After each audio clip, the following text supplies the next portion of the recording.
here as part of the same course that I was describing earlier, which is to think about technology and artificial intelligence in global health. Rodrigo has perfect pedigree for this. He is an MD from Peru and then went to Imperial College in London and got his PhD in biostatistics and epidemiology, working with an amazing group that does work on global estimates for diabetes. He brings incredible skills in machine learning and artificial intelligence and just all kinds of data analytics. And we'll talk to us today about the role of data analytics and novel data analytics and how we think about risk stratification and how we think about global estimates.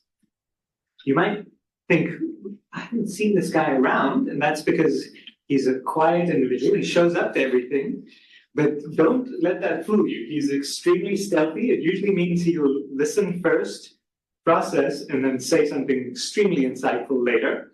And then the other thing that shouldn't fool you about this is that he's extremely prolific. If you've seen his bio, you'll see that he is a prolific author and that he has produced enough papers in high impact journals that would literally put a lot of associate professors to shame. So delighted to have you, Rodrigo. Look forward to your talk. Thank you, Mo, for the kind introduction. Thank you, everyone, for joining us here today and online as well. My name is Rodrigo, and I will talk about my work in this presentation about pragmatic evidence and tools for global health and the role of data and novel analytics. The agenda for today is a couple of notes about my career, about my research in two streams of work, population health and clinical medicine. A few notes about my experience in teaching and mentoring, and finally a few notes about the future. So in terms of career, I'm a medical doctor. I completed my medical training in Peru back in 2016, shortly after I went to the UK with an independent fellowship, where I also did my PhD in epidemiology and biostatistics. Briefly, during 2020 and 2021, I served also as a government advisor for the Peruvian government in terms of COVID-19 at the time, epidemiology modeling and data science with regards to COVID-19. The chart at the bottom shows a few milestones or honors I have had along my career. My first paper back in 2012, same year, I got an NCI travel scholarship to attend a grant writing workshop. In 2021, my first scientific brief for the World Health Organization, work about hypertension and COVID-19. 2022, I reached a 100 paper, and I also was awarded the Early Stage Investigator lecture by the Office of Disease Prevention at NIH. And Elsevier, the publishing company in Peru, at the same year gave me an award for the highest scientific production in the country, 2022. 2023, my first book chapter, the chapter about diabetes epidemiology in Latin America in the diabetes textbook. And just recently, I was invited to join the committee in charge of designing the national research priorities in Peru for the next 5 years. Research, in terms of my research, what do I do? I divided my research into two streams of work. First, providing evidence or solid evidence for public health, for monitoring, for surveillance. And the second stream of work is delivering tools that could advance clinical medicine, mostly in terms of screening, prevention, risk stratification at the population level. Mostly focusing on non-communicable diseases such as diabetes, hypertension, cardiovascular diseases, and their risk factors. How I do that? Usually by developing strong networks and consortia that will provide data from different data sources, different data streams, different populations. I therefore got a lot of experience in data pooling projects, harmonizing and management of data pooling. Not only the data itself, but everything that goes around, like NDAs, securing and safe transfer of data, legal aspects of data sharing, data management, and leading teams and networks in terms of research output, having analyzed this big data set. I do have strong networks in global and regional networks, and I will show some of the examples of my regional and global work. With these networks, we have done cross-sectional analysis of the National Health Service, and analysis of longitudinal cohorts, mixed methods, research, as well as trial, community-based trials, mostly in Peru, and there's a nice example in the reference at the bottom. All to say that I have always used solid statistical methods, and in the last 5-7 years, incorporated in a lot of AI and machine learning models, also multimodal data to answer research questions and to address different problems. Who is my target audience? The general population. I aim for my research to address the general population and to inform their discussion, their conversation, as well as global health organization, World Health Organization, Pan American Health Organization, and others. And practitioners. At the end of the day, physicians, nurses, and all practitioners that could use these tools and this evidence to advocate for their needs to use to advance their practice as well. Here, as any good story, we have good guys and bad guys. In the stream of work, public health evidence, one of the bad guys is the lack of comparable and consistent estimates to inform needs monitoring and surveillance, and to inform how they have a document, to inform how they have setting goals, and evidence in general. One of the good guys with whom I have been working is partnership with health organizations to understand the data needs or the information needs, so that we can bring as researchers solid methods to provide them with the information, with the evidence that they actually need. And here are just 3 examples of my global work. The first is my work to quantify the hypertension care cascade in every country in the world. And this is just a summary figure grouping countries in 9 super regions. The second example is my work with the NCD Countdown 2030 collaboration. And this work and other alike papers actually informed the last United Nations high-level meeting on non-communicable diseases. And the last example is my work with the Global Cardiovascular Risk Consortium, which is a really nice example of actually bringing data from almost every single region in the world. Before this collaboration, we had data pooling cohort consortium from North America, from Europe, from some part of Asia, and I did the one from Latin America, but actually no previous endeavor before this work collected data from Africa, from the African region, which is actually the first one to do that and to have estimates for most countries in the world based on their own data. Examples of regional work. The first case is work we did with people at the Pan American Health Organization, where they said, we have pretty good evidence about diabetes, incidence, prevalence, and burden, but we know very little about diabetes complications. So we started to look at how many people with diabetes actually receive preventive care for eye and food complications, the major complications in diabetes work. Sadly, we found that for food examination, which is the figure at the top, not even 50% of people with diabetes had a food examination in the previous 1 or 2 years in many countries in Latin America. For eye examination, at least in 2 to 3 countries, 50% of people with diabetes had an eye examination in the last 1 or 2 years. The second example is from my work with the Cohorts Consortium of Latin America, which I formed and led. It's a cohort data pooling project where we gather data from 34 population-based cohorts, 170,000 people, about 8 years of follow-up, 13 countries in the region. We included 60 plus collaborators, 10 plus stakeholders, including researchers, academics, as well as people from the Pan American Health Organization. And in this work, for example, we re-estimated the number of cardiovascular deaths attributable to 4 main cardiovascular risk factors: non-HDL cholesterol, total cholesterol, systolic blood pressure, as well as BMI. And what we found was that when we compared this estimate to those available from global collaborations like the Global Burden of Disease Study, for BMI, for example, we found that the number of attributable deaths was actually fewer based on the estimates, based on 100% data from Latin America, in comparison to the estimate that GBD that actually, sadly, they did not use any cohort or data from Latin America itself.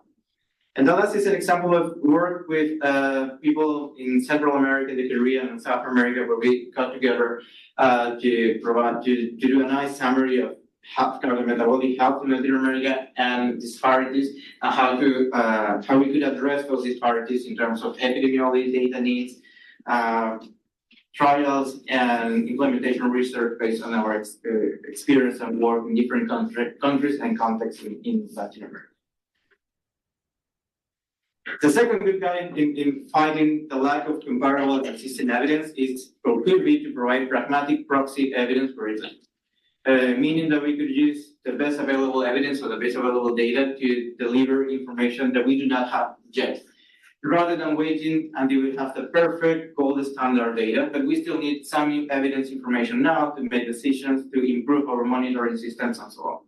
So in this case, we work with salt and sodium consumption, which is quote unquote an easy variable to collect, but actually takes a lot of resources. We need, in the best case scenario, we need 24-hour urine samples, which is difficult to collect. People don't like to save their urine for a day. So it actually takes a lot of resources and commitment from the research team as well as from participants. Therefore, not many community studies, not many national health service collect this information given these constraints.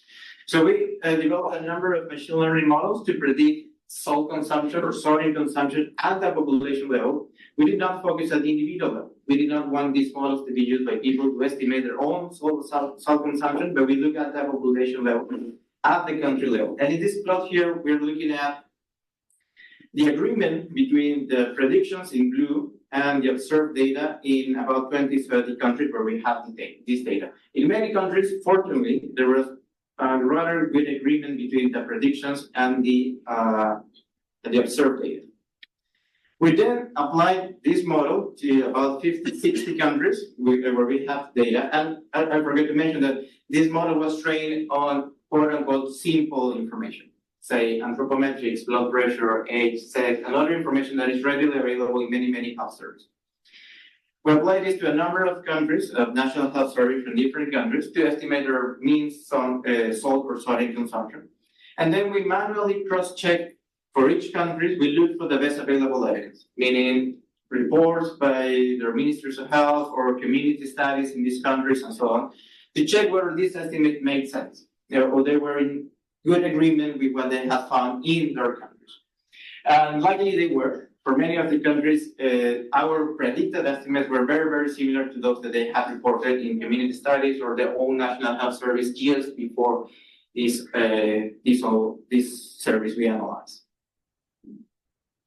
The third hero or the third good guy is novel data sources, or data sources that we would not usually think of when conducting epidemiological research.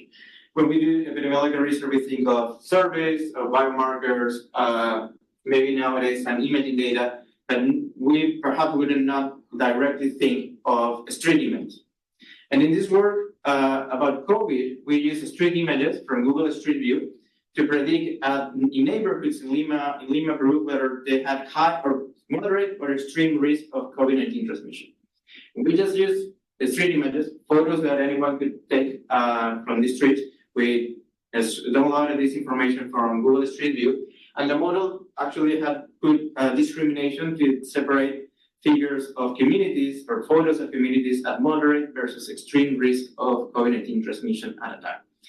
When we look in further detail in these images, we observed that the regions of the images that were driving the prediction were parts where they show people, or where they show people aggregation, like street vendors or bus stops. And we know that for COVID-19, aggregation of people is actually a risk factor for COVID-19 transmission.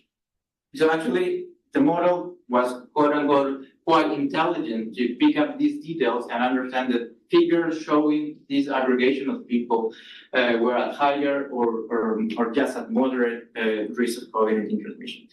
This may seem like a lot of work, but it's worth reminding that in many low and middle income communities, we may not have the resources of the data to estimate simple prevalence estimates of any disease, and it was the case in this example.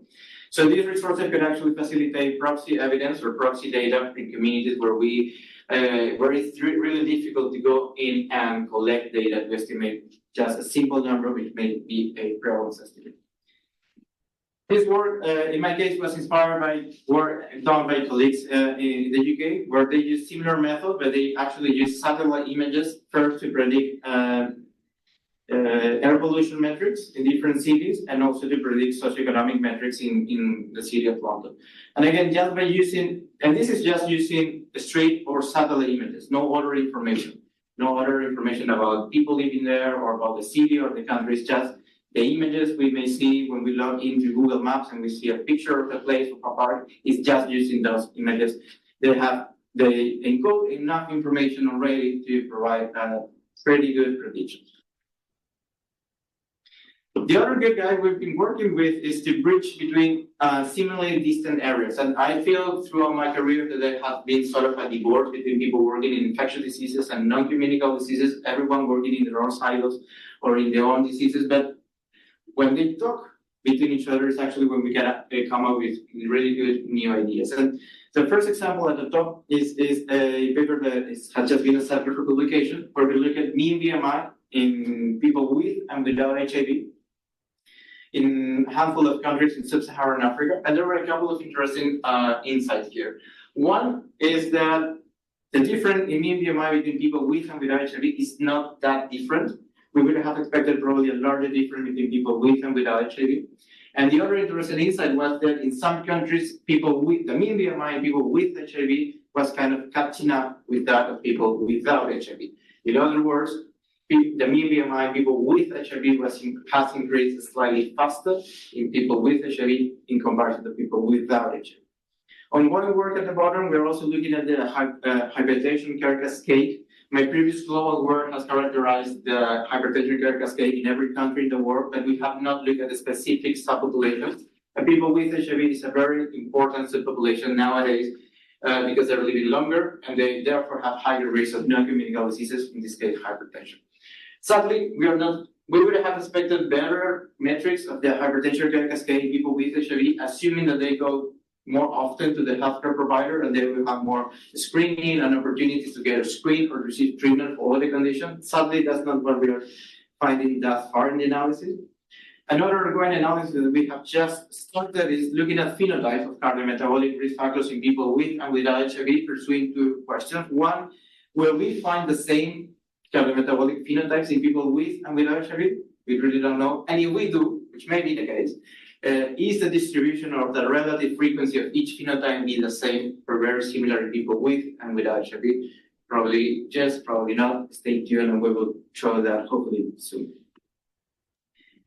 The last, and a few other examples of my work at the intersection between infectious diseases and non-communicable diseases. Some were looking at diabetes as a risk factor for antibiotic-resistant infections in a few infection sites. And also looking at diabetes as a risk factor for malaria infection as well as malaria severity.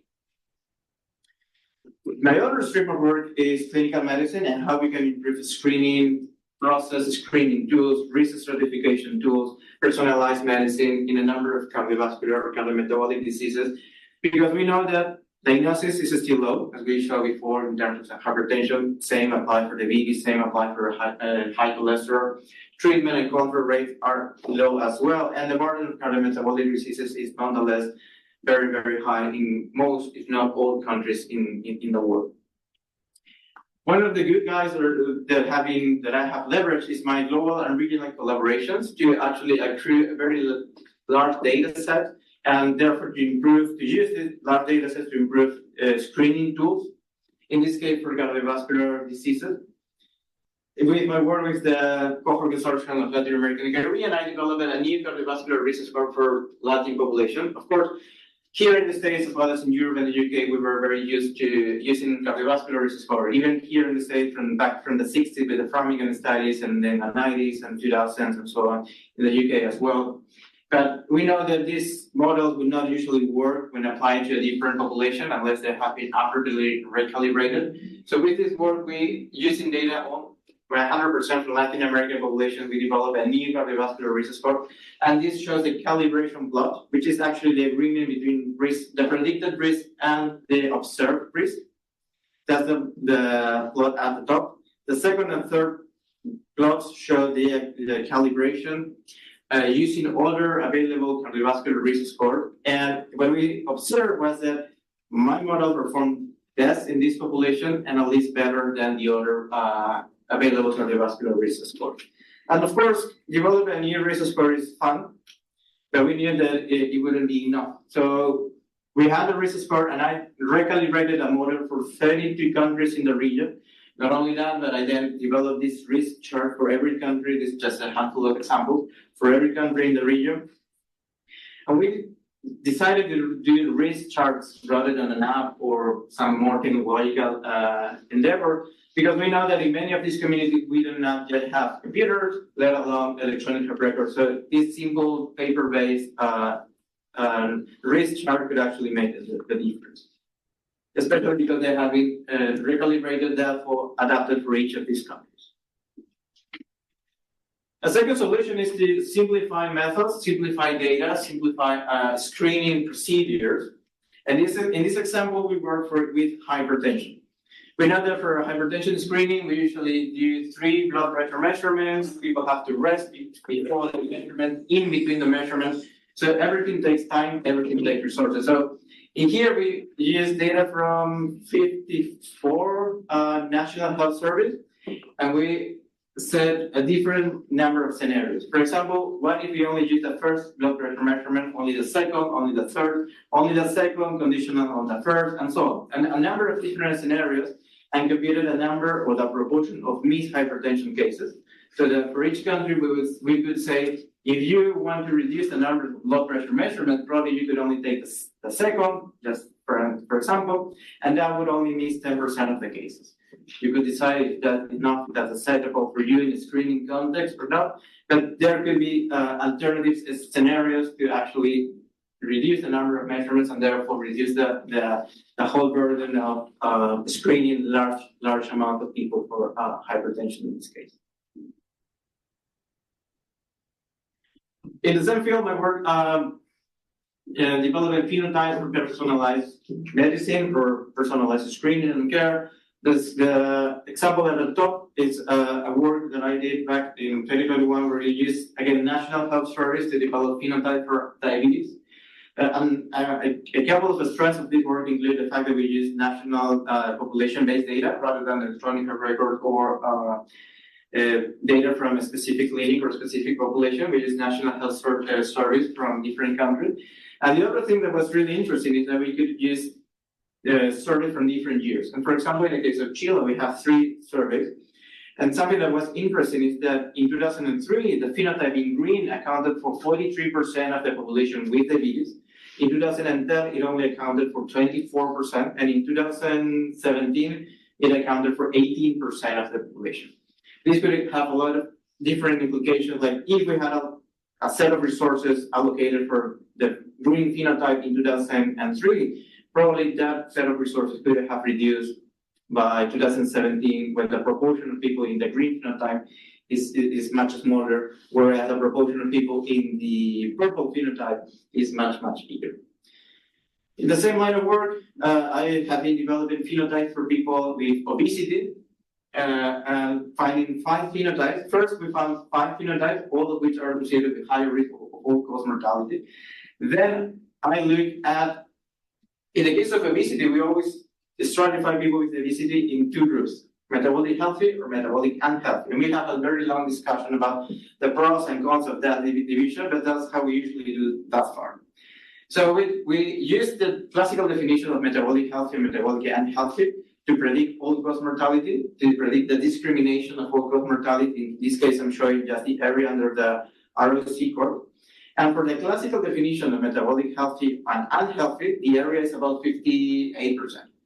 When we use any of the other data-driven, machine learning motivated phenotypes, the area goes to 64 up to 75, meaning that these phenotypes could actually predict all-cause mortality slightly better than the classical definition of unhealthy metabolic obesity. Lastly, I also applied this phenotype to 34 National Health Services, and the question I asked was, if we apply this method in a number of different surveys, will I find the same clusters? And the answer is sadly no. I observed that in some countries I would have found 3 clusters. In some other countries I would have found 6, 7 clusters. And the distribution as well as the underlying profile was actually different. And that actually could lead to a very interesting methodological question, because clustering methods available that far do not usually allow to introduce what we would call, for example, random intercepts or random slope in a multi-level model. So clustering models usually just take all the data we have and analyze it all together. But we know maybe from epidemiological training, sometimes when we have different countries, different population, different clusters, we will try to fit a specific intercepts or slopes. But so far, these kind of methods cannot account for that. So that is actually a methodological question that colleagues at the UK are working on to apply this kind of methods to all countries in the world and actually coming with consistent metrics. The other solution is innovative data sources. In this case, this is an emerging area. Actually, lots of papers have come up in the last 2-3 years, which is sound epidemiology. And again, it's something we would not typically think of when we do epidemiological research. We will think of analyzing an Excel sheet, but this is actually sound recording, sound files, MP3, MP4 WAV files, or movies, if you wish, where you can actually take the sound and analyze that through machine learning models and come up with classifiers for a number of diseases. This work it was published last year, and they actually use voice recording to screen for diabetes with not bad area under the curve of 80%. I have been doing some preliminary work using a number of different voice recordings. People say the vowel A, E, O, taking a breath deep, a shallow breath, counting a normal pace, counting a fast pace. And we have been finding in this preliminary analysis not very bad area under the zero operator curve of 86% for diabetes, 79% for hypertension, 64% for asthma. As I was telling you, this is an emerging area, so available data sets in this field are not perfect. For example, all these diagnoses, diabetes, hypertension, and asthma were self-reported. We do not have yet available data that will account for and diagnose these conditions. But this is an emerging area that has been receiving a lot of attention in the last 2 or 3 years. In the line of sound epidemiology or using sound data, I have also used physiological sounds like heart sound from 4 different auscultation sites to build a sex classifier. Actually, the heart sound alone, without any other information, could differentiate with an AUC of 70% between boys and girls. It was data from children and adolescents. The heart sound alone, without any other information like age or preferences or any other information collected, only the heart sound alone could differentiate between men and women. This also have implications for bias and fairness in AI research, with lots of work looking, for example, at chest X-rays, where they can differentiate between men and women, between young and older adults, between races. This was the first work using sound recording, physiological sound recording to differentiate between men and women. I have also been using eye images, just like this one at the bottom, to build, for example, a model for diabetes duration. And actually worked pretty well. You could differentiate between people who have had diabetes for less than 5 years, between 5 and 9 years, 10 and 14 years, and 15 plus years of diabetes duration. The rationale was that if I could diagnose a patient today with diabetes, this subject is most likely to have lived with diabetes for X number of years and no, unless it's a perfect patient that comes every year to your annual checkup, which is not the case in many, many places. So if I diagnose someone with diabetes today, they may have lived with diabetes for X number of years.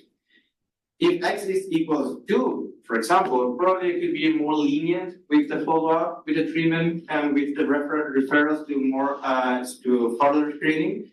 But if this model predicts that this person has been living with diabetes for 15 plus years unknowingly, probably I should be a little bit more aggressive with my follow-up, with my treatment, making sure that the adherence is really, really high, that they actually receive preventive care or screening for the complication. I have been also using the same eye images to screen for other systemic diseases. This is an emerging area also, where they have looked at eye images to screen for a number of diseases, but of course there are plenty more that haven't been explored in this field. For example, hypothyroidism, and results are not that bad in preliminary results. I apologize for the figures if they're too strong for some, but we have been using images of internal body parts, like the retina, but we could also use images of external body parts. And in this work, again, very, very preliminary work, we're using images of diabetic foot infections. And we pass these images through deep learning models and represent the images in 2 dimensions, which is the plots in here. And we can find out that the dimensions between these images are really, really different. So potentially, this could lead to using those images, and again, nothing else but those images, to predict the bacteria causing the infection. And what we hope is that we could also predict whether this is a resistant infection or a susceptible infection to antibiotic treatment. So we could actually inform empirical treatment faster than regular cultures, bacterial cultures that at least would take a few hours, if not days. In terms of innovative data sources, I've also been using ChatGPT and other large language models that I'm sure everyone here is familiar with, to solve problems in a very important area, which is collection of dietary data, which can be very troublesome and expensive. Meaning, if we do a FFQ or a 24-hour recall, that takes time, analyzing takes time. Well, there are some software that can facilitate the process. Most of the softwares are proprietary, so you have to pay. But we could use these large language models to give you very good information. If we could actually train or adapt them, their information could be even better. In this just N equals 1 example, I input dietary information from a subject into a validated model, and that computed 2,356 kilocalories in the last day. When you input the same information in free text to ChatGPT, it will calculate 2,588 kilocalories. Just very, very close between the expert and what ChatGPT could give you without any prior training, without any prior evidence about your diet or any other knowledge about any other specific knowledge about that. Just a new GPT prompt, type in your diet, type in everything you ate in the last 24 hours, and it will give you that, which is not that far off from what an expert could tell you. As I was telling you at the beginning, my research targets policy or global health organizations, and here just a handful of examples, selected examples of how my previous work have been cited or have informed documents by the World Health Organization, the World Bank, Inter-American Development Bank, Food and Agriculture Organization, and so on. I also target the general population. I aim my research to be discussed in not only in scientific venues, but also by the general population. And for that, I engage very, very actively in social media and engage very, very actively with scientific journalists with whom I share my work, summary for lay people. And hopefully they could take that as news stories, and I have been very successful in that field. Here are just a couple of examples in selected examples of how my research has been highlighted in news stories. Research outputs, I believe that research should not only answer research questions and provide new insights and new evidence, but actually should provide things that you can touch, things that can be used right away. And I have tested a number of things. One is developing dashboards for my research where readers can gather specific insights about the results, or they can just look for the specific details they need. Having analyzed data from all or most countries, finding what they really need in big tables or figures could be difficult. So this way they could actually go in and find exactly what they need. I have all experience curating and making available to the scientific community data sets. These data sets are available for anyone to do research, for studies, or showing purposes. So curating and making data sets available. Translating my work into R packages. R, the statistical software, which we use many times for statistical analysis or machine learning analysis, works with packages. And we developed a package where we implemented my cardiovascular risk score that I talked about for Latin America. So people using R could download this package and they will apply my risk score in 4 lines of code or something like that. They could also specify which country they're working with. And also with my papers, especially this example, when we re-estimated the number of attributable deaths due to cardiovascular risk factor for different countries in Latin America, we also developed this infograph where we summarize the attributable, the population attributable fraction for men and women, and the number of deaths attributable to the 4 cardiometabolic risk factor for all countries in Latin America. So we had this simple infographic that we sent them to the Pan-American Health Organization and other colleagues in countries in Ministry of Health, so that they hopefully could use this information right away without the need of reading long, tedious papers.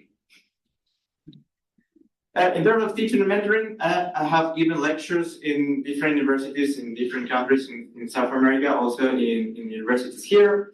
I have experience providing delivering courses in medical school and designing and leading courses, especially in global health and health system, as well as meta-analysis and systematic reviews. Students, I have had a few, mostly Peru, with whom I have worked with them for them to develop and successfully defend their dissertation, medical student, master in science in epidemiology, also a handful of APE students here, tutor PhD students in Mexico and Argentina, and Argentina is still ongoing. And I have had a brilliant trainee in Peru who is now doing clinical work, but since 2021, when we started working together, he has had 24 papers. I've also served as reviewer for the dissertation, for master science dissertation, both in Peru and the UK, and reviewer for grant applications submitted to funders in the UK. Vision, to provide robust evidence and pragmatic tools to solve everyday problems in global health. In terms of non-communicable diseases mostly, but also look at an intersection between non-communicable and infectious diseases. And to provide opportunities for students and young researchers to develop strong quantitative skills and coding skills to address global health issues via South-South and North-South collaborations, which I have quite a few.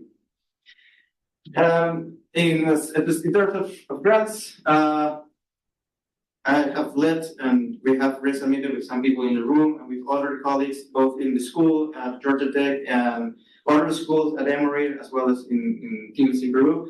The first one we recently resubmitted. We were looking at whether climate change events could disrupt the influence supply network in the States and globally. The second case we aim to use text social media like Twitter, Reddit, and other alike to identify early signs of potential problems in terms of diabetes, public health. And the last example we aim to resubmit in early 2025 is the work we're doing with folks at Grady Hospital at Georgia Tech and a team in Peru, which has 2 parts. We want to develop deep learning models where you can use the images of the food ulcers or food infections to identify whether it's a resistant infection or a susceptible infection, and then conduct a small trial to test whether that actually leads to better empirical treatment versus the regular guidance. That's it. Thank you so much for your attention, and I'm happy to take any questions.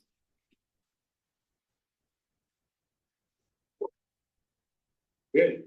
Do we have folks online? Just unmute yourself and please ask your question or type it in the chat, and I will look around the room. While we're waiting, could you come back to, you had a slide on the risk score that you developed for Latin America. I wanted to ask why you thought there was such a difference between men and women in terms of what's the unmeasured stuff that we can't, that are not helping us predict events in women? One is actually the data. There was kind of a sex imbalance in the data because we had more data for women because of some of the cohorts were women only. For example, there is this huge cohort in Mexico that is called the teachers cohort, that they follow actually all teachers in the city of Mexico. Most teachers tend to be women. So that was one factor. And the other factor is actually probably we do not include actually biomarkers that will be influenced by hormones or information about menopause or this kind of information. Actually, when we look at different risk scores for cardiovascular diseases, we don't see the same exact performance between men and women. So that was overall in agreement with the literature or previous evidence. Yeah. Thanks. Other questions? Yes, Ryan. Thanks for a truly excellent talk. I so many questions, but the question I'll start with is on the clustering. So clearly clustering is of interest to so many different fields for so many different questions. You mentioned the whole idea that we don't have the intercept part worked out across settings. I'm wondering if there are data or you have intuition on what is going on there between biological differences, social differences, contextual differences. So, I think in general, the promise of the cluster is looking for something very biological that's going to tell us about future risk. But in reality, we understand that there seems to be some social patterning, maybe some detection bias, et cetera, even in an observational study that would let people potentially progress to a certain level, and other people get treated before they progress, et cetera, et cetera. So with all of these, I'm just curious your either data or intuition on what's going on there. Look, I think that's a great question. I think we would not have the answer for some time now. We could say that the cluster actually cluster biological patterns, but that's very much confused by social determinants of health and other metrics that we could not actually disentangle at the time. I don't think also that these methods could account for the different, like adjusting as we would do in a regular regression model. So most often we will need to include all those variables in the clustering. But there is also a limitation, a methodological limitation, for example, because most clustering algorithms work best when they include numerical data. So if we want to include categorical data, like whether the person has health insurance or not, or they went to school or not, or those kind of things, some clustering algorithm methods will not do very, very well. So at some point, I guess we will need to develop a cluster based on physiological data or biomarkers, and then stratify to see whether we see the same clusters across a number of socioeconomic strata. And if we use this cluster to predict outcomes in the long term, this should be adjusted for a number of socioeconomic determinants and so on. So maybe on this slide, you mentioned that the size of the green cluster changed a lot between 2003 and 2010, I think it was. I was wondering, what is the green cluster, and does that, whatever it is, does it make sense for it to have changed that much? Because this is like a slow progression. I don't remember exactly the underlying profile of the green cluster, but it did make sense because it paralleled the transition, for example, with the improvement of mean total cholesterol in the population. So I don't remember the exact profile, but it had total cholesterol in it. So as we know, fortunately, in many countries, mean at the population level, mean total cholesterol have been improving at least slightly. So that paralleled the decrease in the relative frequency of that cluster. Thank you. So did it not then in Mexico and in Uruguay, because those stayed somewhat more stable as distribution? Yeah, it also sort of paralleled the large or not so large transition in decrease in total cholesterol. Okay. Yes. So I guess it's the same theme. One way of thinking about it is phenotype, genotype, and it's not as simple as genotype because of epigenetics and that interaction which gets into what you're characterizing, right? And I was wondering if when clustering methods are purely on genotype, are those more consistent across populations versus when you're getting this whole, constant metabolic change that is subject to so many things at different points of time. Do you see where I'm just curious? And I think it's an excellent from a methodological perspective. Yeah, I think it's an excellent point, and I can't think of a paper that have looked at that specifically. I could think of a couple of answers. One is it probably will be more consistent across populations, assuming that their genetic ancestry is rather similar as well.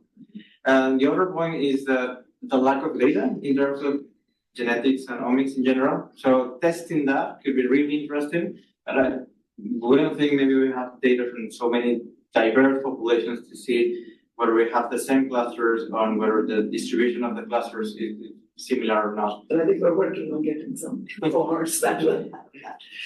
The second question related to this one, to this slide, but you touched on it, like, when you talked about even the intersections of HIV and non-communicable disease, we've seen, is where does treatment come into it? Because we are living in an era where treatment regimens are changing. I'm not the physician in the room, but treatment regimens are changing faster than even what people eat. We talk about variability in diet.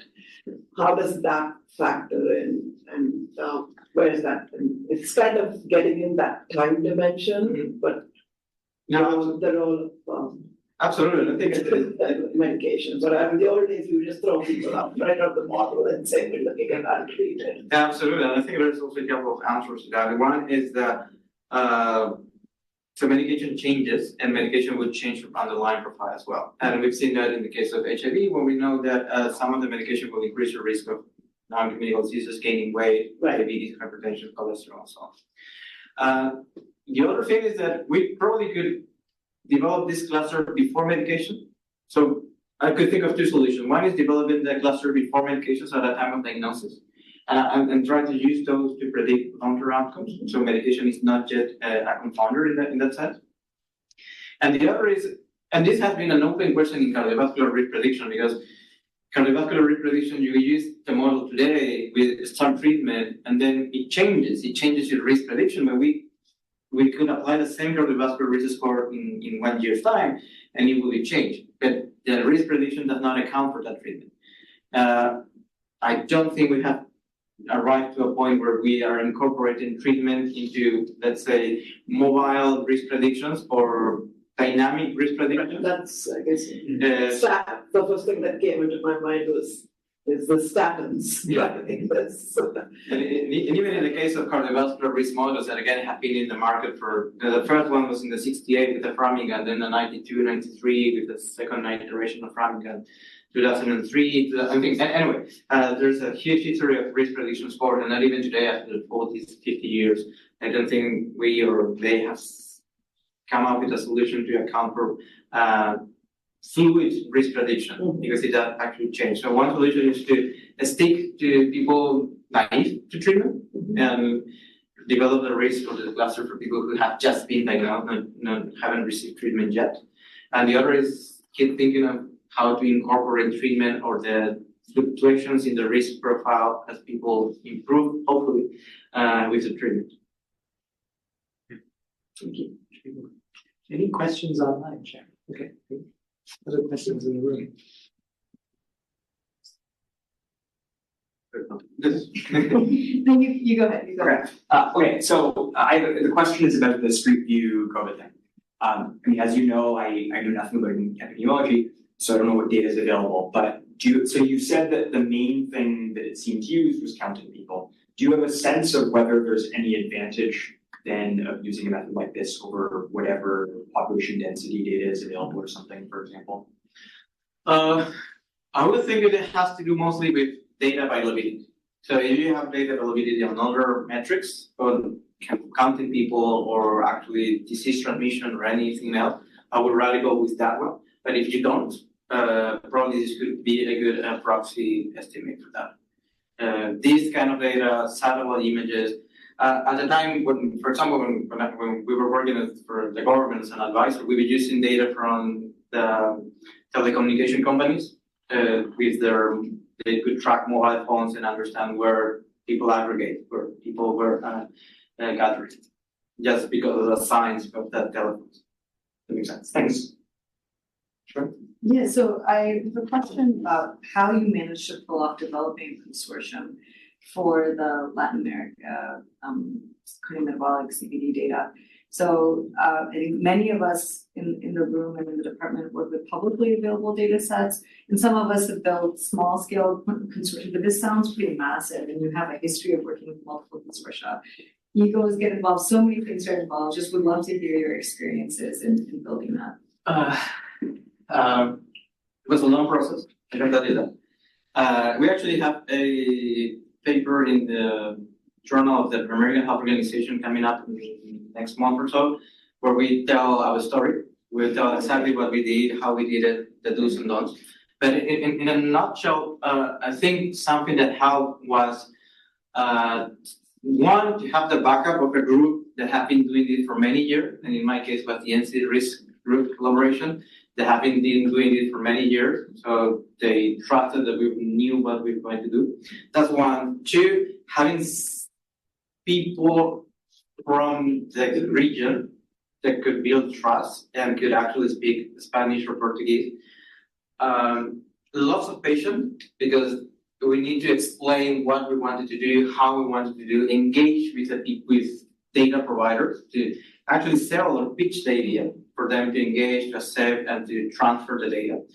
Lots of calls, lots of Zoom meetings, traveling to actually see people face to face and convincing them. I think those would be the three main advices I would give if I were to start something else, something like that again. How many years did it take? To collect the data, probably a couple of years, 2 years or something. Maybe a year until we get the first data set. Start upping your Hindi and Bangladesh Nepalese.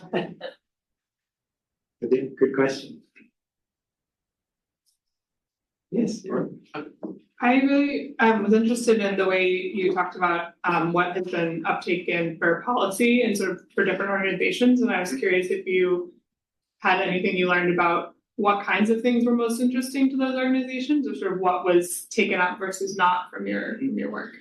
I think I've been lucky enough to do it the other way, like engaging first with the policy maker that will help the World Health Organization, the American Health Organization, and others to understand what they needed, and then trying to accommodate our research interests and methods and data available to provide something that meets that needs somehow.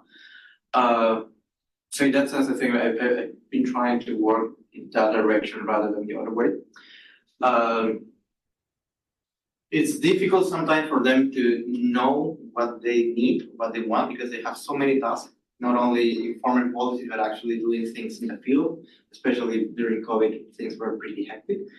But coming up with potential metrics, potential solutions, and that we could borrow from other fields, like the hypertension curve cascade, or the metrics that we achieve, or we want to achieve. Like for diabetes, we know that we want to achieve 80% treated, 80% diagnosed, 80% treated, and so on. That actually was borrowed from the field of HIV, where we wanted to have 90% or 99% treated, diagnosed, treated, and controlled, and so on. So again, discussing or talking with people from other fields, trying to steal their ideas or their regular methods and to import those into the things we use. And the other things have been key. One is engaging with them in their own language. So they don't want to know the statistics or fancy methods. They want to know the numbers and what they could do with those. So layman summaries or actually meeting with them to explain what we do. And in the case of our global work, something we do is what we call a country consultation. So all of the global estimates go to the World Health Organization office in the country, and they are in charge of sharing that with the Ministry of Health, with someone in the Ministry of Health, someone who should be knowledgeable enough to see whether these metrics make sense for them. And then we gather that feedback, which is a massive amount of work. Cool. Yes. Yeah. So, really enjoyed your talk, and clearly gone from the sort of innovation to, what matters, public health policy. In your view, what do you think are the two biggest challenges that, as a department, as an area that we need to address? And I'm not going to look for NCDs or anything, but I mean, from a methodological, or as we're thinking about taking on improving the health of the world.